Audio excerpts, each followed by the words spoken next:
તો અમદાવાદના તંત્રના પાપે શહેરીજનો પરેશાન છે। ઘુમા વિસ્તારમાં આરોગ્ય કેન્દ્રમાં પાણી ભરાઈ ગયા છે। સામૂહિક આરોગ્ય કેન્દ્રનો માર્ગ જળમગ્ન થઈ ગયો છે। વરસાદી પાણીની સાથે ગટરના પાણી પણ ભરાઈ ગયા છે। અનેક રજૂઆત છતાં કોઈ સાંભળતું નથી તેવું સ્થાનિક લોકોનું કહેવું છે। સાથે જ કહી રહ્યા છે પાણી ભરાતા ઘરની બહાર નથી નીકળી શકાતા। અમે રસી લેવા આવ્યા, અંદર કઈ રીતે જવું એવું પણ સમસ્યા જે છે તે સ્થાનિક લોકોની છે। તો એએમસીની બેદરકારી જનતા પરેશાન છે। ગુમા વિસ્તારમાં આવેલું આરોગ્ય કેન્દ્ર જે આખું પાણીથી તરબોળ થઈ ગયું છે। સામૂહિક આરોગ્ય કેન્દ્રનો માર્ગ જે છે તે આખું જળમગ્ન થઈ ગયો છે। લોકો જાય તો જાય કેવી રીતે? ગટરોના પાણી પણ બેક મારી રહ્યા છે, જેના કારણે ગંદા અને પાણી વરસાદી પાણી મિશ્રણ થતા કંઈક અલગ પ્રકારની ગંદકી જોવા મળી રહી છે। એએમસીની મોન્સૂન કામગીરી માત્ર કાગળ પર રહી ગઈ છે।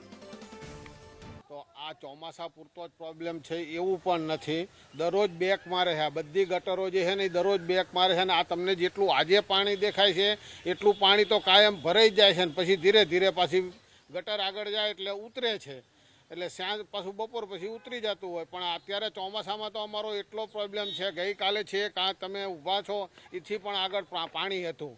અને ખરેખર આવી જગ્યામાં અમે ગમે એટલા મોંઘા મકાન લીધા હોય તો અમારે રહેવું કેવી રીતે, આવવું જવું કેવી રીતે? 3 દિવસથી હું વિચાર કરું છું કે આગળ જવું કે ના જવું, એવું અમને મુશ્કેલી પડે છે। અને આ વારંવાર ફરિયાદ એએમસીમાં કરવાથી પણ આનો નિકાલ આવતો નથી। બરાબર, સામૂહિક આરોગ્ય કેન્દ્ર છે, ખરેખર દર્દી કેવી રીતે અહીંયા કેવી રીતે એ આરોગ્ય કેન્દ્રમાં જાય ને કેવી રીતે એની દવા મેળવે ને એ પ્રોબ્લેમ જોઈને જ લોકો ભાગી જાય છે। એટલે ખરેખર આ પ્રશ્ન મ્યુનિસિપાલિટીએ ખરેખર ધ્યાન ઉપર લઈને તાત્કાલિક આ પાણીનો નિકાલ કરવો જોઈએ અને આ સમસ્યાનો ઉકેલ લાવવો જોઈએ। આપણું નામ? શું કહેશો વરસાદ બાદ? હા, વરસાદ આવો, આ પાણી ભરી રહે, અમારે નીચે ઉતરાતું નથી, દૂધ લેવા નહીં જઈ શકતા, છોકરા નિશાળે નહીં જઈ શકતા, સ્કૂલે કેવી જઈ શકે? એક્ટિવા લઈને જાય તો પાણી ભરી રહે અંદર, એક્ટિવા બંધ પડી જાય એટલે છોકરા સ્કૂલે નહીં મોકલાતા અમારા બુથે। અને આ પાણી ભરી જાય, દવાખાને જવું હોય તો અમે કેવી જઈએ? 3 દિવસથી વરસાદ ચાલુ, અમે નીચે ઉતરતા જ નથી।